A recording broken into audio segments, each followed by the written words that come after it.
프리미어리그 역사상 최고의 듀오로 꼽혔던 손흥민 케인 듀오의 해체, 많은 팬들이 아쉬워했고 무엇보다 토트넘 팬들이 너무나 아쉬워했었지만 그 아쉬움이 이제는 완전히 잊혀진 것 같습니다.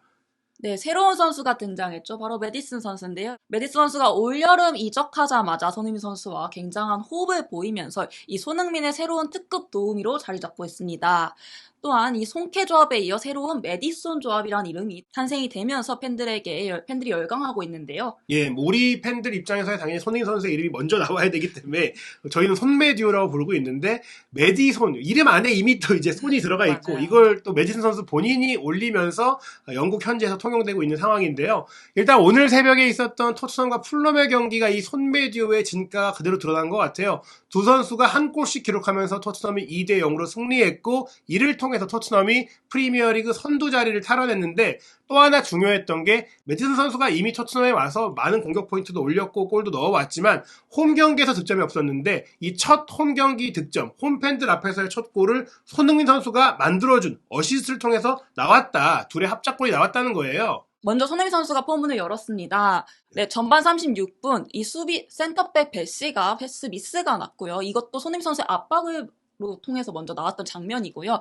네, 이 패스를 판더팬이 높이 올라와 차단시켜주고 히살리송에 전달해주고 이 히살리송의 패스를 손흥민 선수가 받아서 가마차기로 오른발 가마차기로 마무리하면서 득점을 먼저 열어줬습니다. 사실 전반 2분에 메디슨의 패스를 받은 손흥민 선수의 1대1 기회가 있긴 했었는데 그 슈팅을 레노가 막았거든요. 하지만 이제 54분 후반전에 추가골을 넣는 과정에서는 손흥민 선수의 패스를 메디슨이 확실하게 살렸습니다. 네, 그동안에 이제 메디슨이 손흥민 선수의 특급 도우미로 활약했다면 오늘은 손흥민 선수가 메디슨 득점에 또 도움을 주면서 둘의 또 합작골이 탄생하게 됐습니다. 예, 손흥민 선수가 이제 스루 패스를 찔러줬을 때 오프사이드 트랩을 완전히 이제 무너뜨렸고 그 뒤로 돌아간 메디슨 선수가 골키퍼와의 1대1 상황에서 침착하게 마무리한 이후 첫 번째 골 나오고 나서는 손메 듀오가 찰칵 셀레브레이션을 함께 했다면 두 번째 골은 이제 메디슨의 골이니까 함께 메디슨의 다트 세레머니를 했는데요. 경기 끝나고 나서 두 선수 모두 최고의 활약을 펼쳤다 보니까 여러 매체들이 어떤 매체는 손흥민 선수를 최우수 선수, 어떤 매체는 메디슨을 최우수 선수로 뽑았는데 일단 프리미어리그 주간 방송사인 스카이 스포츠는 메디슨을 최우수 선수로 꼽으면서 경기 끝나고 수훈 선수 인터뷰를 진행을 했는데 재미있었던 것이 메디슨 선수에게 이 손흥민 선수와 함께한 셀레브레이션 모습을 보여주면서 농담도 하고 다양한 얘기들을 나눈 겁니다. 메디슨 선수에게 이 다트 세레머니 장면을 보여주면서 손흥민 선수와의 관계에 대해서 물어봤는데요. 메디슨 선수는 훌륭한 관계를 맺고 있다. 그리고 소니는 수년간 지켜보면 레스터 시절부터 오랫동안 지켜봤던 선수다. 근데 그런 선수와 함께 뛰어 정말 기쁘다고 또 전했습니다. 이어 사실 본인이 그런 말을 잘 하는 편이 아닌데 이 손흥민 선수는 월드 클래스 선수가 맞다며 또 칭찬을 한번 남겼고요. 그는 세계적인 선수라고 할 수 있다며 호평했습니다. 이어서 이 다트 세레머니에 대해서도 장난을 한번 쳤는데요. 다트 실력은 좋지만 다트 실력은 북런던 더비 라이벌인 아스널의 사카 선수와 비슷한 것 같다고 또 이야기했습니다. 예, 사카랑 비슷한 것 같다는 건 칭찬이 아니고 못한다라는 네. 얘기예요. 이 얘기가 왜냐하냐면 토트넘과 아스날의 경기 당시에 사카가 골을 넣고 나서 다트 셀레브레이션을 하면서 도발을 했죠. 네. 이 셀레브레이션은 메디슨의 셀레브레이션인데 내가 넣고 너 나한테 당했다라는 의미인데 사실은 두 선수의 관계가 없거나 친분이 없으면 이게 좀 무례할 수 있지만 둘이 원래 친한 사이였기 때문에 무례한 일보다는 서로 이제 장난을 친 거다라고 볼 수 있고 이에 대해서 또 메디슨이 언급하면서 사카 너 별로야 약간 이런 얘기를 한 느낌도 있어요. 그리고 여기서 이제 인터뷰하면서 후년 동안 내가 너무나 사랑하면서 지켜봤다, 즐겨봤다라고 얘기했고 손흥민 선수와 함께 뛰는 게 영광이다라는 얘기까지 하면서 어떻게 보면 경기 중에 두 선수가 동선이 겹치면서 조금 어긋난 거 아니야 라는 좀 걱정도 있었는데 그런 것들을 좀 불식시키는 유쾌한 인터뷰가 있었고요.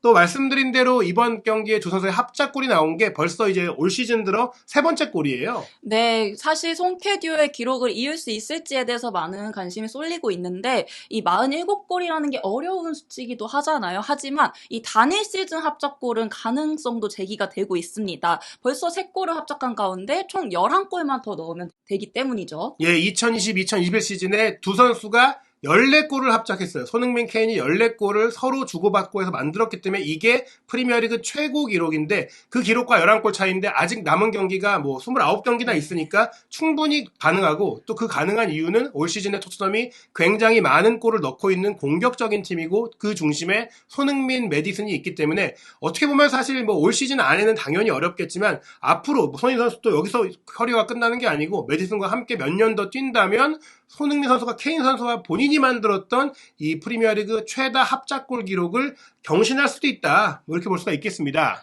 첼시 레전드인 마리오 멜키오트 역시 이 두 선수가 떠오르는 EPL 최고의 공격 듀오라고 또 설명했는데요. 영국 BBC 라디오 5 라이브 풋볼 데일리 팟캐스트에 나와 그는 손흥민 선수와 메디슨 선수의 파트너십이 돋보인다고 이야기했습니다. 손흥민의 뒤에서 메디슨이 창의적인 플레이를 펼쳐주고 있는데 분명히 메디슨은 손흥민과 함께 뛰면서 인생 최고의 시간을 보내고 있는 것 같다라고 이야기를 했어요. 그러면서 솔직히 손흥민 선수 뒤에서 뛰는 걸 좋아하지 않을 선수는 없을 것이다. 손흥민은 모든 10번 선수, 플레이메이커의 꿈이라고 하면서 패스를 주면 골을 넣는 선수니까 게다가 손흥민 선수에 대해서는 골을 잘 넣는 빠른 선수일 뿐 아니라 명석한 두뇌, 축구 지능이 뛰어난 선수라고 하면서 가장 위협적인 피니셔이기도 하다. 이렇게 얘기하는 것은 결국에는 메디슨 손흥민 듀오가 잘 맞는 것은 결국은 손흥민 선수가 골을 잘 넣고 잘 받아먹고 밥상 차려주면 잘 소화하는 선수이기 때문이라는 얘기인데요. 메디슨과 손흥민을 프리미어리그 최고의 공격 듀오라고 얘기를 했는데 사실 앞서 말씀드린 대로 손흥민 케인이 최고의 듀오로 꼽혔던 것에 이어 이번에는 손흥민 메디슨이다.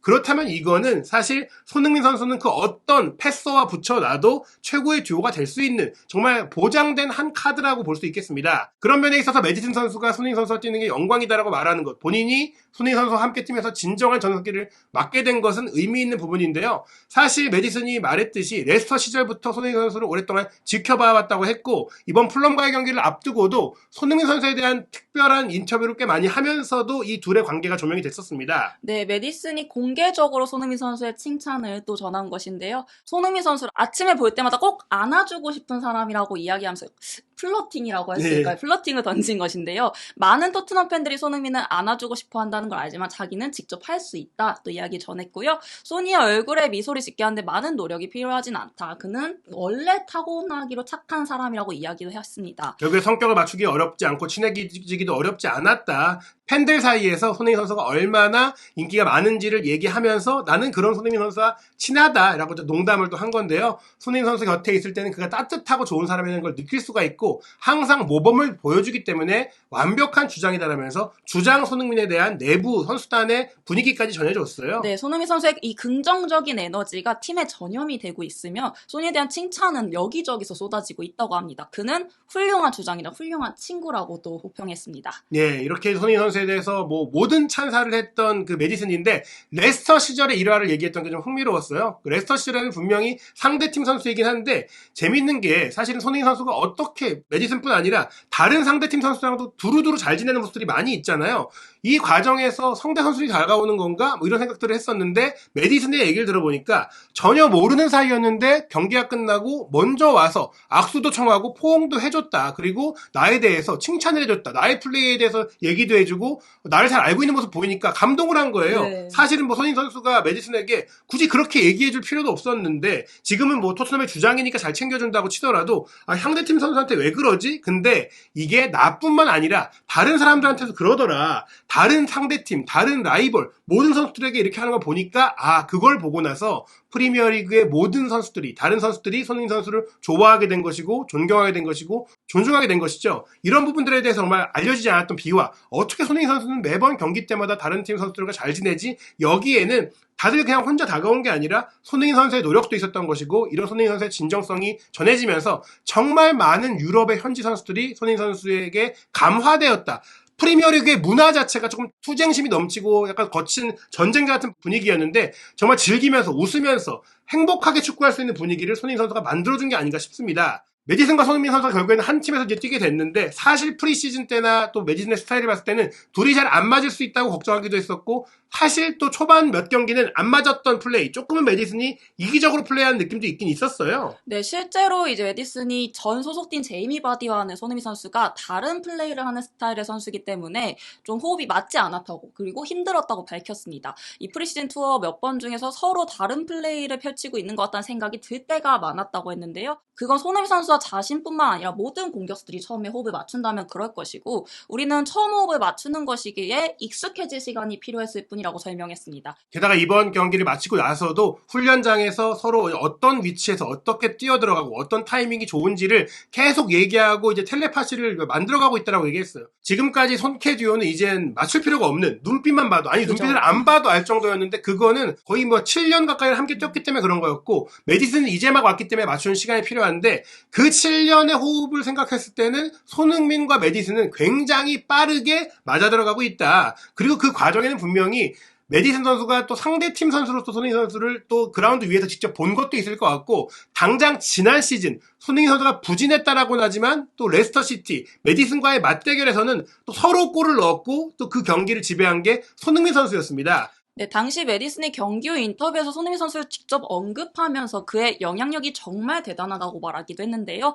메디슨 선수는 6대2 결과만 보고는 레스터시티가 본인의 팀이 경기를 못했다고 생각할 수 있겠지만 본인은 그렇게 생각하지 않는다. 저희는 전반전을 정말 잘 풀어나갔다고 생각을 한다. 그런데 이 손흥민 선수가 들어와서 마법 같은 플레이를 펼치면서 경기 흐름이 아예 달라졌고 스코어가 6대2로 역전이 됐다고 설명했습니다. 실제로 레스터시티가 이 경기는 전반 6분 틸레망스의 페널티킥으로 앞서갔다가 케인과 다이어의 골이 나오면서 뒤집히긴 했지만 전반 41분에 메디슨이 골을 넣으면서 전반전은 2대2 동점으로 끝났어요. 하지만 말씀하신 대로 후반전에 손흥민 선수가 들어오면서 해트트릭을 몰아치면서 팽팽하던 경기가 일방적인 6대2로 끝났던 것인데요. 이때 손흥민 선수가 정말 본인의 전매 특허인 양발 감차를 다 성공시켰던 바가 있습니다. 첫 골은 왼발, 두 번째 골은 오른발을 중거리 슈팅으로 넣었고 마지막 슈팅까지 상대 수비를 완전히 무너뜨리는 슈팅까지 나왔을 때 메디슨이 이런 플레이를 보면서 이제 내가 저 패스를 줘갖고 저 플레이를 끌어내면 되겠구나 라고 생각할 수 있었을 것 같고요. 또 메디슨이 실제로 토트넘에 와서도 보자마자 잘 지낼 수 있겠다고 생각한 사람이 손흥민 선수였다고 또 현지 방송과 인터뷰에서도 얘기를 했었어요. 네, 스카이 스포츠와의 인터뷰에서 입단 이후에 이제 들어오자마자 잘 지낼 수 있겠다고 생각한 선수 중 한 명이었다고 밝혔습니다. 물론 이 상대팀으로서 서로 많이 만나는 봤지만 사람 대 사람으로서 잘 지낼 수 있다는 느낌을 확 받았다고 하고요. 그 이유는 그의 성격, 행동 그리고 사람들을 대하는 태도를 본 뒤라고 합니다. 그리고 소니는 솔선수범하는 사람이라고 설명했습니다. 목소리가 크거나 동기부여가 되는 긴 이런 연설을 늘어놓는 선수는 아니지만 그만의 방식이 있고 그의 아우라 그리고 그의 성격 때문에 모두 팀원들이 손흥민 선수의 말을 듣게 된다고 설명했습니다. 그러니까 카리스마형 주장이라기보다는 이제 분위기를 만들어내고 본인이 뭔가 하면 따라하게 만드는 조용히 하지만 또 그렇다고 없는 듯한 건 아니고 즐거운 친구 같은 분위기지만 또 규율은 있게 하는 정말 이게 쉽지 않은 거예요. 말로는 쉬워 보이지만 이렇게 스며들게 하는 손흥민 선수가 아닌가 싶고요. 물론 이제 손흥민 선수가 주장을 토트넘에서 처음 맡은 상황이긴 하지만 모두가 그의 행동에 영향을 받고 있다. 또 재밌는 게 어떻게 보면은 결국에는 포스테코글루 감독이 젊은 선수를 선호하고 어린 선수를 선호할 때 중심을 잡아줘야 될 선수가 필요한데 사실 포스테코글루 감독이 그런 젊은 선수를 선호하는 것은 속도와 활동량 때문인데 손흥민 선수는 나이에 비해 그게 여전하거든요. 다만 다른 포지션의 선수들은 다 어린 선수로 바뀌었기 때문에 이러한 손흥민 선수의 큰형 리더십이 통하고 있는 상황인 것 같습니다. 그리고 이제 브로맨스에 대해서는 조금 이제 국내 팬들은 이게 한국에서만 있는 표현 아닌가 생각하실 수 있는데 영국에서도 그런 얘기가 나오고 있다 보니까 실제로 메디슨에게도 질문이 갔어요. 네, 이 구단에서 진행한 인터뷰를 통해서 메디슨은 자기 친구가 이런 이야기를 꺼낸 적이 있다, 들어본 적이 있다고 설명하면서 이 말이 개인적으로 좀 좋은 것 같다고 얘기를 했습니다. 사실 메디슨은 보통 이제 한 명과 단짝을 이루는 편이 아니고 고루고루 잘 지내는 편이라고 하는데 이 말이 개인적으로 좋게 들린다고 설명을 했습니다. 또 이 손흥민 선수에 대한 칭찬을 또 이어갔습니다. 인간적으로 훌륭한 사람이고 멋진 친구라며 그가 이제 새로운 리더십을 보여주고 있고 이 팀원들끼리 이야기를 나눌 때 우린 모두들 손흥민 선수를 칭찬하게 된다고 설명했습니다. 네, 주장으로서 토트넘에서 어떤 상황인지를 느낄 수 있는 얘기고요. 또 몇 시간 동안 앉아서 수다를 떨 수 있을 정도로 서로 정말 관계가 정말 완전히 열려 있다. 뭐 이런 얘기를 했습니다. 영국의 이제 정론지죠. 가디언에서는 손흥민 선수가 메디슨에 대해서 얘기한 발언도 소개를 했는데요. 메디슨과 함께 뛰는 건 나에게도 이제 기쁨 그 자체고 되고 메디슨에 대해서도 나는 많은 얘기를 할 수 있다. 우리 팀에는 메디슨처럼 기회를 만들어줄 수 있는 패스를 할 수 있는 선수가 필요했다. 이게 사실은 뭐 지난 시즌 콘테 축구에 대한 아쉬움을 이야기할 때 저희가 왜 플레이메이커 안 사냐 뭐 이런 얘기들을 했던 부분인데 손흥민 선수도 그런 생각을 하고 있었던 것을 느낄 수 있는 멘트였고요. 또 메디슨 선수가 팀에서 첫 골을 넣었을 때의 인터뷰인데 앞으로 더 많은 골과 어시스트를 기록할 수 있기를 바란다고 하면서 그걸 또 본인이 직접 또 만들어줬잖아요. 네. 게다가 메디슨이 개인이 아닌 팀을 생각하면 플레이해야 한다. 이거는 손흥민 선수와도 결을 같이 하기 때문에 손메 듀오가 여러 면에서 잘 맞을 수밖에 없다라는 것을 보여주는 것 같습니다. 또 이브닝 스탠다드와의 인터뷰를 통해 메디슨은 케인과 같은 세계 최고의 선수가 될 거라고 망설임 없이 대답을 했는데요. 메디슨은 매 경기마다 스타 플레이어로서 공을 받기 전 항상 자신이 하고 싶은 플레이를 그림으로 그리고 실제로 구현해낼 줄 아는 선수라고 평가했습니다. 또 그의 움직임은 매우 영리하고 이타적이라고 평가했는데요. 뭐 사람들은 단순히 통계만 보고 그가 이제 골을 더 넣고 어시스트를 더 해야 된다고 하지만 그는 공이 있든 없든 팀을 위해서 헌신하는 선수고 팀에 도움이 되는 선수라고 평가했죠. 예, 결국에는 이제 메디슨에 대해서 공격 미드필드 평가할 때 패스, 어시스트, 골 이런 것들을 봐야 한다고 하지만 메디슨이 그 이상의 역할을 하고 있다는 것을 얘기한 건데 이미 뭐 많은 전문가들이 현재 메디슨이 레스터 시티 시절보다 훨씬 더 광범위한 전술적인 영향력을 보이고 있는 완전체 미드필드로 이제 진화했다는 평가를 하고 있거든요. 등번호 10번 케인의 번호를 이어받았지만 케인은 스트라이커인데 미드필드 역할을 했다면 메디슨은 애초에 플레이메이커인데 중앙 미드필드 역할을 겸하고 있는 케인이 9번과 10번이라면 메디슨은 10번과 8번 역할을 하는 형태로 손흥민 선수를 확실하게 뒷받침해주는 콤비라는 점에 있어서 손흥민 선수를 더욱 돋보이게 해줄 수 있는 그런 선수인 것 같습니다. 네, 또 앞서서 이 선수가 팀 전체에 큰 영향을 끼치는 선수라고 했는데요. 그 이후로는 메디슨 같은 경우는 공격에만 치우친 선수가 아니라 빌드업이 잘 되지 않을 때는 수비 가담도 잘 해주는 선수고 뭐 여러모로 굉장히 환상적인 선수고 대단한 선수로 평가했습니다. 빌드업이 되지 않을 때 밑으로 내려와서 공을 받고 운반해주는 이런 기점 역할까지 하는 어떻게 보면 6번 역할까지 가능한 선수다라고 얘기하면서 메디슨의 전술적인 영향력이 높다고 했는데 결국에는 손흥민 선수도 9번, 7번, 게다가 10번이 가능한데 메디슨은 10번, 8번, 6번이 가능하다. 결국에는 토트넘은 손메 듀오를 통해서 공격과 중원 전체에 영향력을 끼칠 수 있는 핵심 코어를 갖게 됐다는 얘기입니다. 지금까지 저에게 진지한 축구적인 얘기를 했는데 메디슨 손흥민 조합이 또 하나 기대되는 것은 사실 손흥민 선수가 케인 선수와는 축구적으로는 굉장히 친하고 좋은 관계를 맺었지만 성격은 조금 달랐어요. 장난기 있는 성격이 케인이 아니고 좀 진지한 편이다 보니까 또 케인 선수가 골프를 좀 많이 취미로 하는데 손흥민 선수는 좀 골프를 그렇게 즐기진 않거든요. 메디슨도 골프를 즐기다 보니까 케인 선수랑 친한 것으로 알려져 있는데 또 하나 다른 것은 손흥민 선수가 델리 알리랑 굉장히 친했던 것 같은 그런 장난기를 메디슨이 갖고 있다는 겁니다. 네, 실제로 이 메디슨이 올린 트위터 게시물이 화제가 되기도 했었죠. 이 상황에 대해 설명드리자면 이 루턴 타운전을 마치고 손흥민 선수는 국가대표 소집을 위해 이제 비행기를 타러 가야 하는 상황인데 이 다음 날 메디슨의 자선 골프 대회가 열릴 예정이었습니다. 이 기자들은 골프 대회에 참석할지 여부에 대해 물어봤는데요. 손흥민 선수가 오늘 밤 비행기를 타야 돼서 가지 못한다. 메디슨이 조금 슬퍼했다. 그 이유가 본인을 캐디로 원했다고 설명을 했는데요. 이에 대해서 메디슨이 본인의 트위터에 직접 이렇게 본인과 손흥민 선수를 합성한 사진을 올리면서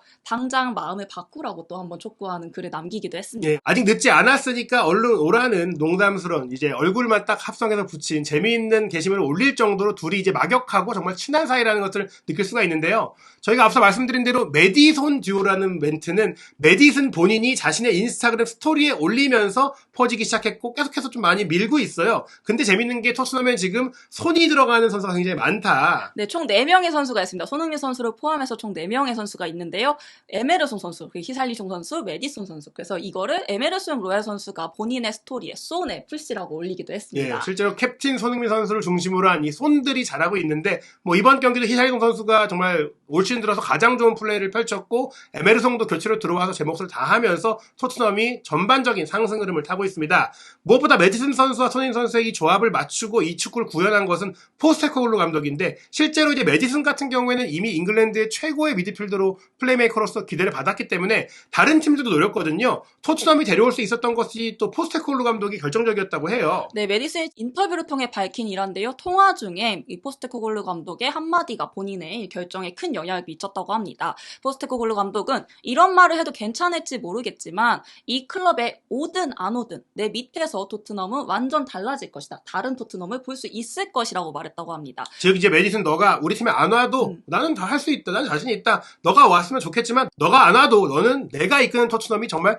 달라졌을 거라는 것을 보여줄 수 있다라고 이제 자신한 것인데 이 얘기가 즉 지금까지의 토트넘은 바꿀 필요가 있는 즉 네. 지난 시즌 콘테 체제의 토트넘은 좀 아쉬웠다라는 것을 이제 포스테코글루 감독이 공개 석상에선 말하지 않지만요. 공개 석상에서 존중한다고 했지만 선수들에게는 이제 밝혔다는 걸 볼 수 있어요.